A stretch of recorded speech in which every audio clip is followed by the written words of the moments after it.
Catus Maximus here doing a video about this little 3/8 inch Taiwanese made CRV crew line ratchet, round head ratchet, spinner ring. I think it was sold at Walmart.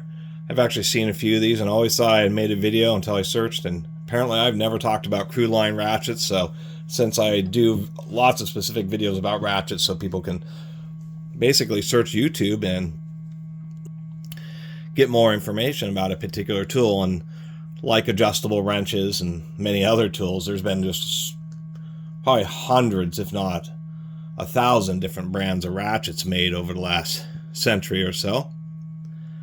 Overall, I mean, as far as it looks, it's not the worst. You can tell it's a cheaper line because, you know, it's only for crew. If you're part of a crew, you ever work for a crew, if you even know what the word crew means, and this is a ratchet for you. No, I mean, not just a name like crew line, but the fact that there is no part number on it. So they're not expecting people to order these as maybe in part of a set. A couple things I will give them, you know, the anvil has some play, a lot of round heads do. It's not the worst, but it's definitely not the tightest. One advantage, this ring can be, sometimes these annoy me for some reason. They tend to make the ratchet a little bit taller, but it is handy just being able to thumb it. This one's certainly been used and seems to work okay.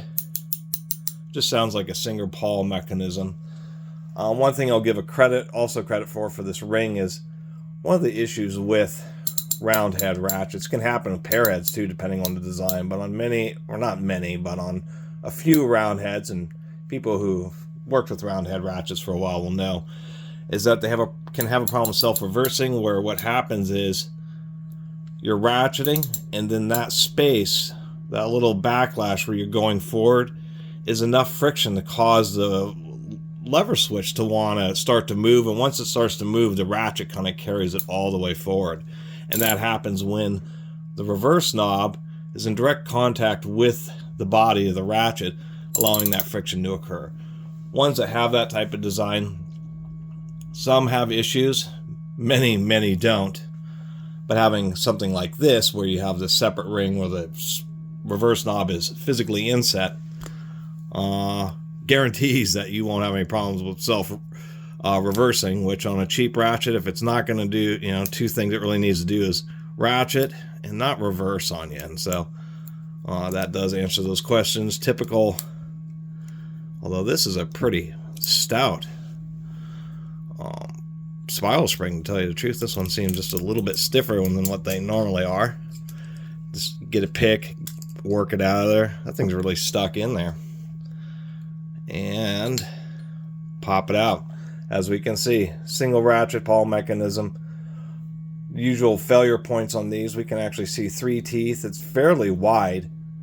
It's this pin here. You really overload it, and what can happen is either sometimes the teeth will slip or it'll shear some of the teeth inside the ratchet head.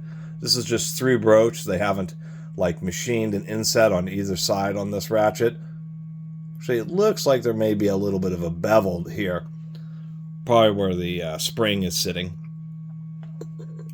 Yeah, that's what it looks like. And then they just through broach it. Some round head ratchets have little lips and more complicated machining, indicating a more expensive part. So just a real basic ratchet. Suspect that this little pin, once again, is what shears when this ratchet inevitably fails. But maybe for some people, it won't ever fail. They just use it occasionally and don't badly over torque it, and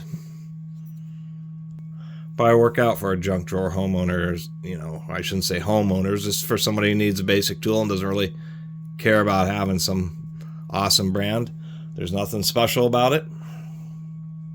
Just a basic SK design copy of a round head ratchet with one single pawl called crew line.